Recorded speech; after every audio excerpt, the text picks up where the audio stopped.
आगे वालों नहीं अच्छी लगी तो काय घुटने पकड़ रही हो। जल्दी से हाथ उठाओ, जितना अपना हंसती हो ना उतना जल्दी से हाथ उठा लिया करो। हाथ रख के सारी एनर्जी खत्म। जरा हाथ बढ़ाइए धीरे धीरे और ताली कैसे जन्म में मोटो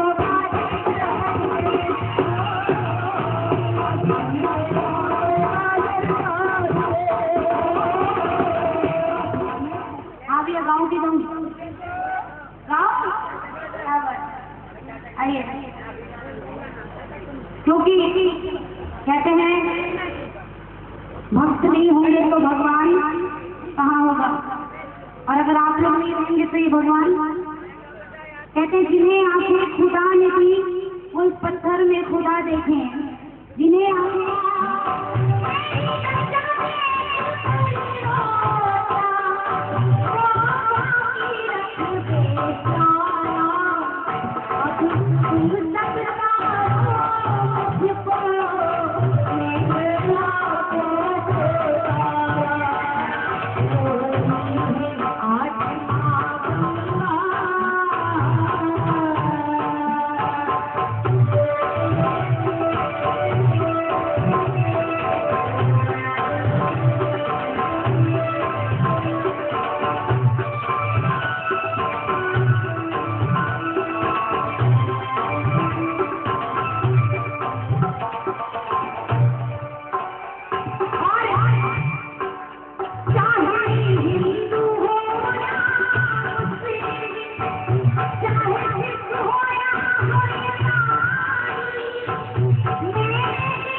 अगर तुम्हारे धर्म की गंगा नहीं तो क्यों पीते हो पानी उस गंगा जल से, क्यों गंगा जल में डुबकी लगाते हो? फिर तो कूड़ा फेंकेंगे, कितने लोग फेंकेंगे कूड़ा? जरा हाथ बताओ जो कूड़ा फेंकेंगे। नहीं फेंकेंगे ना तो जो सफाई में साथ देंगे जरा हाथों में चले, जो गंगा सफाई अभियान में साथ देंगे, क्योंकि ये गंगा मैया हम सबको तारने के लिए धरती पर आई है, हमारे लिए धरती पर आई है। अगर गंगा जी नहीं होगी तो कुछ नहीं रह जाएगा। तो गंगा मैया ने चेतावनी दी है, क्या कहा है? यदि अभी नहीं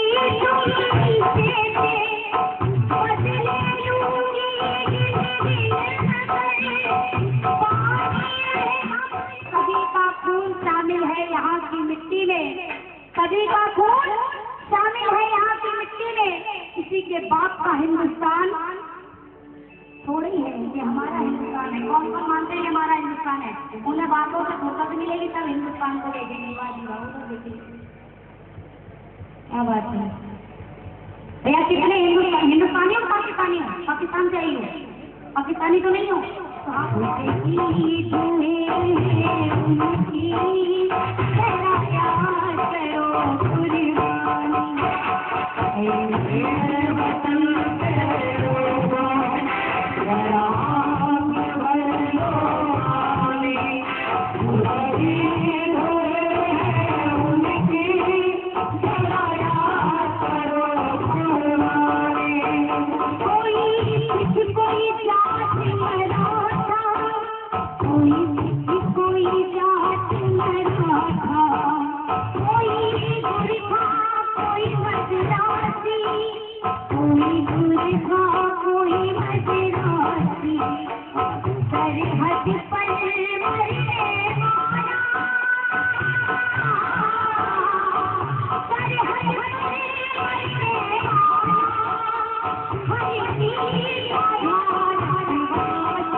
भगत सिंह को भूल जाएंगे। इसीलिए तुम भूल ना जाओ इसलिए कही ये कहानी जो सही हुए उनकी बनाया करो कुर्बानी मेरे वतन के लोगों मेरा तुमसे बड़ो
बोलिए सच्चे दरबार की बोली दुर्गा मैया की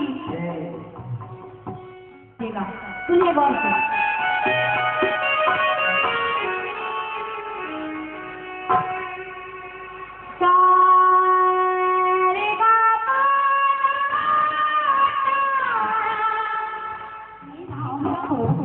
छोड़ा 14 वर्षों का जीवन पास किया समय ने ना सर्वनाश किया उस रावण का सर्वनाश किया। जब समय पड़ा तो राम जी को वनवास हुआ, जब समय पड़ा तो सीता हरण हुआ, और जब समय ने अपनी तो सुनिए इस समय कुंती सुख के तीरों ने महाभारत में घमासान किया। इस समय कुंती गोपिकाओं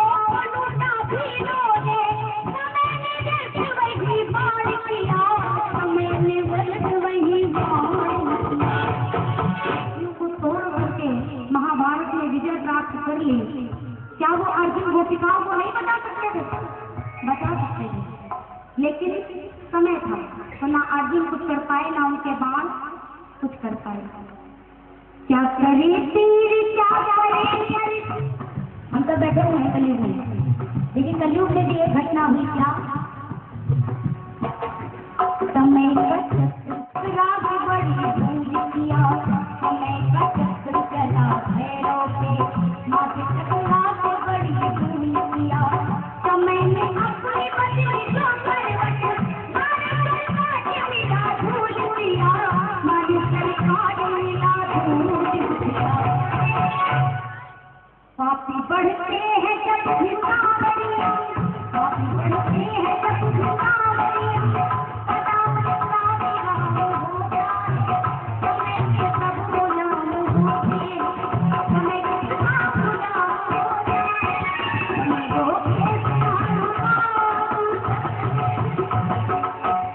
मेरे साथ बोलिए अल्लाह करम करे मेरे नाम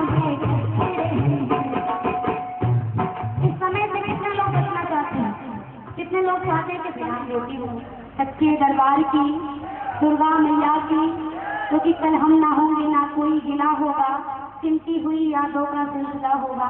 जो वक्त है उसको हंसकर बिता लो, कल जाने जिंदगी का क्या फैसला होगा। क्या बोलिए दुर्गा मैया की।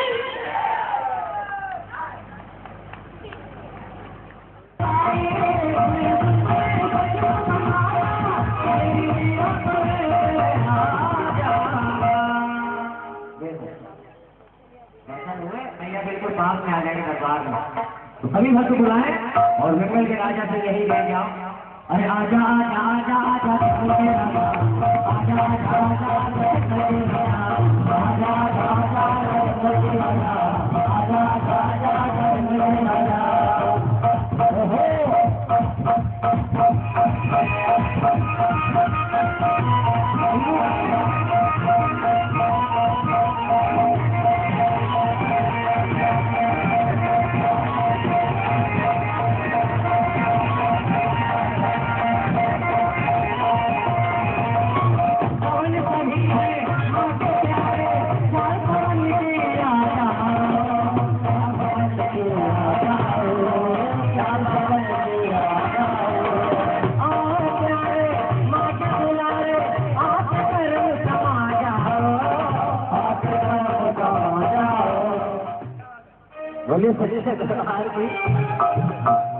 आइए भक्तों, मैं चाहूंगा छोटी सी कन्या माँ बनकर माता बनकर हम सभी भक्तों को दर्शन देने आई है। तो आइए आइए माता दर्शन देने आई। तो सारे भक्त माँ के चरणों में आके मैया से क्या कहने लगे सुनिएगा।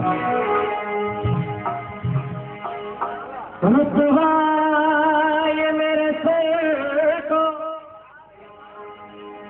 हाँ तुम सपेरा तेरे दर से मिला भी मुझे मैया तेरे दर से मिला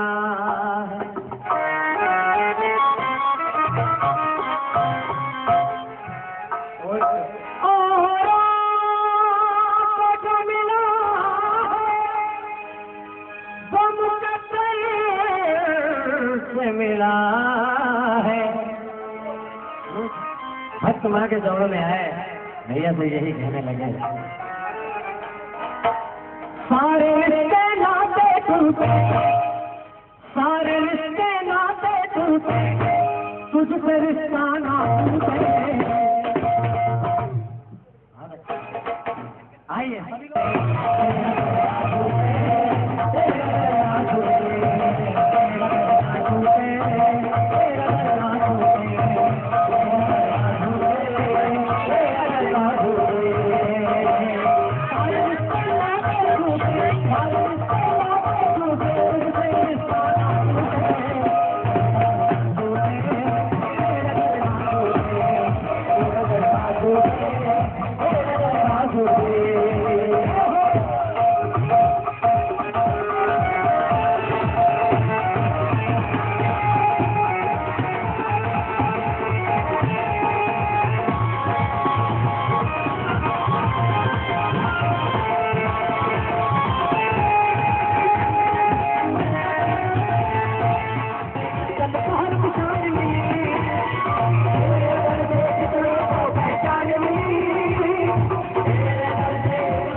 अपने समस्त परिवार साथ जिस परिवार ने पूजन किया है और सभी दरबार में आके बैठ गए हैं।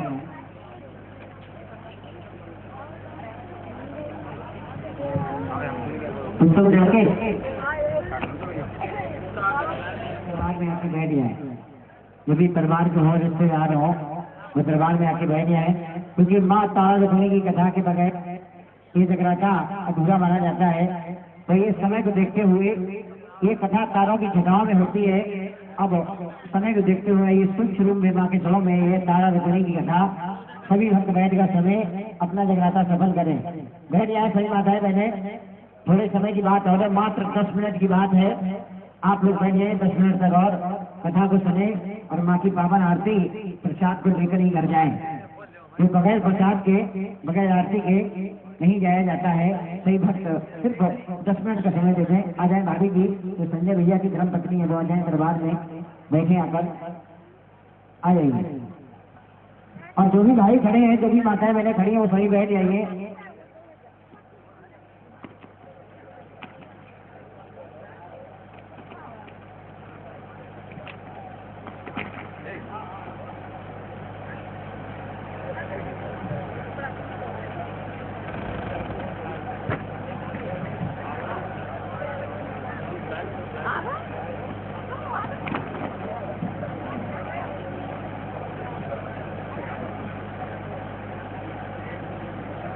नहीं, राजेश भैया जी चावल वगैरह दे दो हाथ में।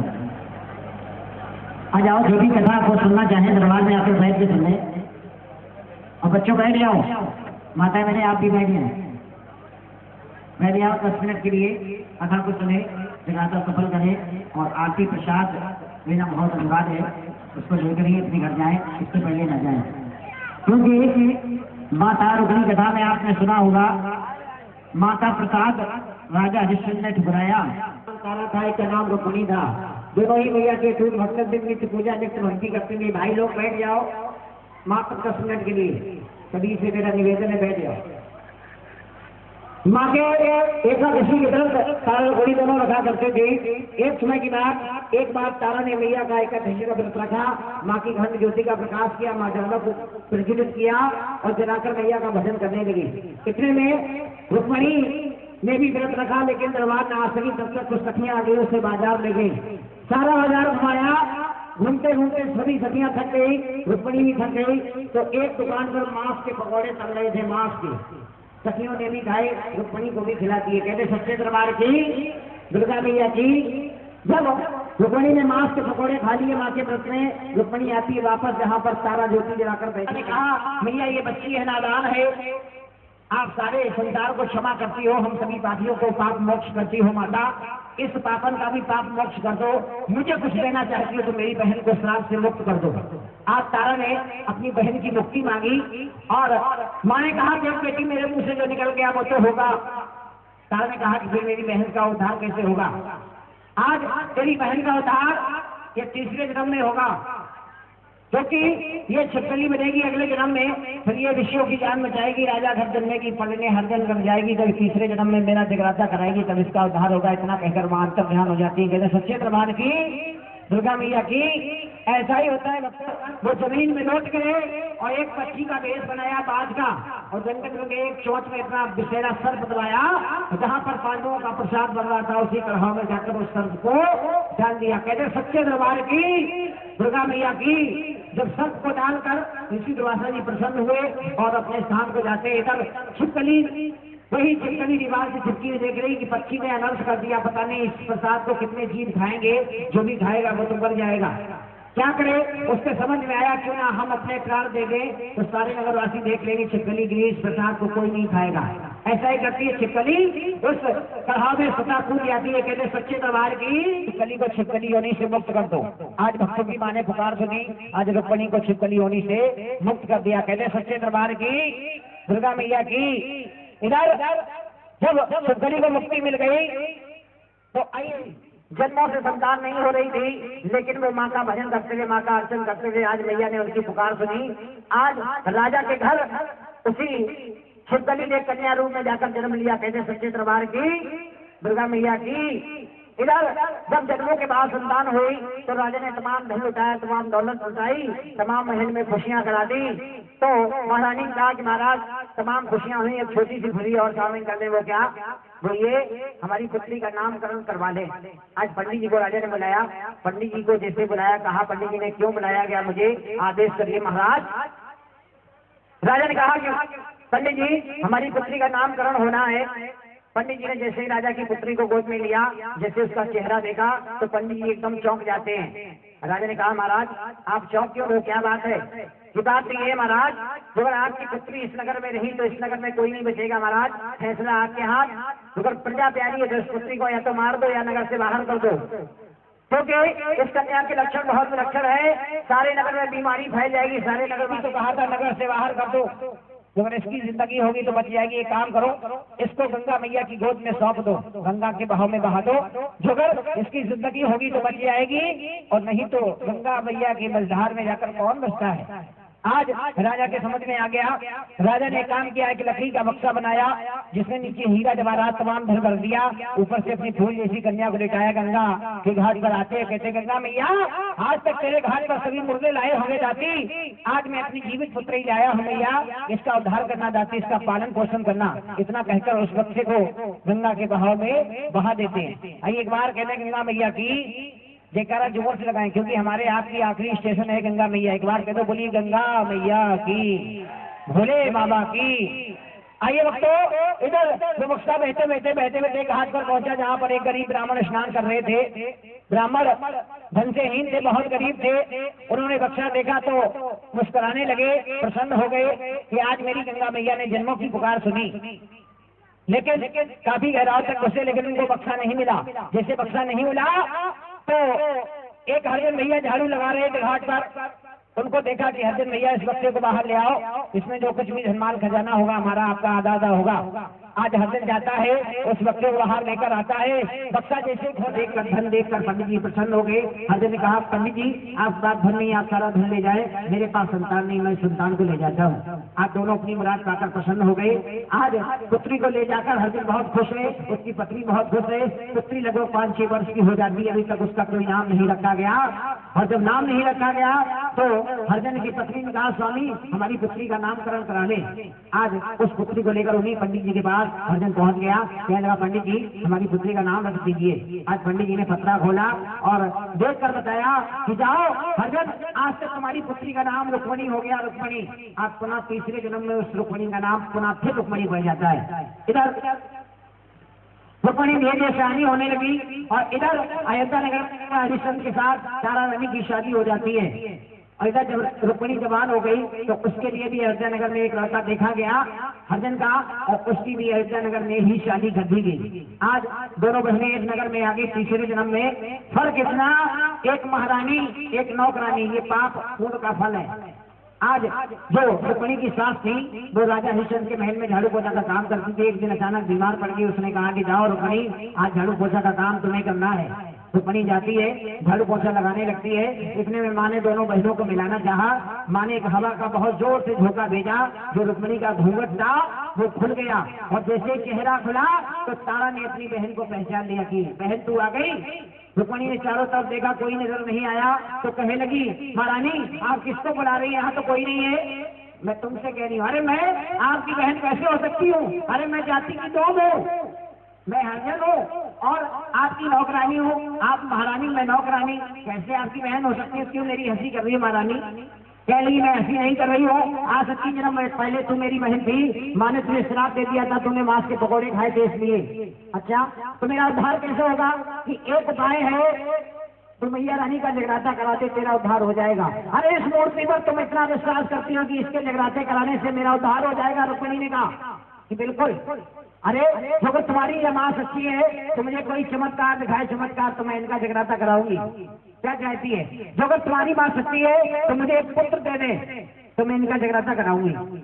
आज दरबार से तारा ने फल उठाया और ज्योति की लौ में लगाया, रुक्मणी की झोली में डाल दिया। जा रुक्मणी ये माँ का फल, माँ का आशीर्वाद है, ये कभी निभल नहीं जाएगा। 9 महीने के बाद तेरे सुंदर सा लाल अवश्य होगा। आज उस फल को रुक्मणी ने खाया। आज 9 महीने के बाद रुक्मणी के सुंदर सा पुत्र होता है। कहते हैं सच्चे दरबार की दुर्गा मैया की पुत्र हुआ।